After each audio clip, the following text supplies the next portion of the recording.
Cornhole! I know, that's such a strange name. But there it is. That's a 6-inch hole.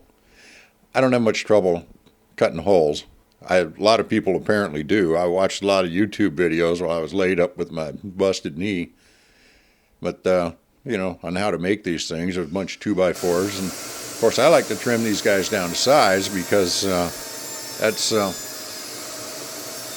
just the way I like it. Well, actually, I'm not really trimming them to size. I'm just cutting off the rounded edge of one of them so that the board will fit up flat against the actual platform on the cornhole board itself.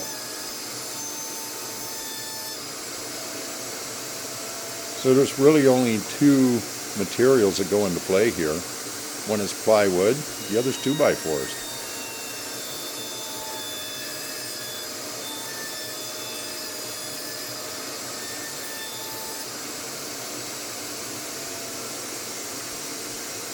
That bandsaw we have there, we affectionately call that the butter knife. It has a 3-inch blade on that sucker, and it cuts like butter.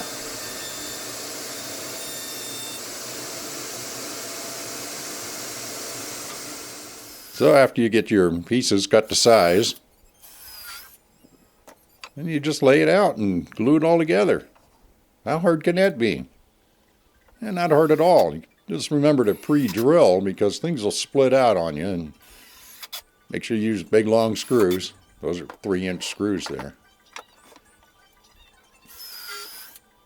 Mind you, I'm just a couple of weeks past knee surgery here. You guys maybe can't see it, but I'm favoring that right knee quite a bit. But I notice there's a lot of twisting and turning and things I do in the shop, and that's probably what kind of exacerbates the situation. Of course, I got a nice rubber mat back there I'm not standing on. Genius. There you go, get the frame in there, all squared up. Glue that sucker together, and all hail the nail gun. Nails are cheap, use a lot. And you got to have legs on it. The official cornhole height is 12 inches on that long end. So those pieces actually fold down into position so that it can store flat. Then in the end, you've got two cornhole boards. Actually, it's like beanbag toss. You set one on one side and one on the other side. And you can paint them up to look however you want, put logos and who knows what on there, and have yourself a good time.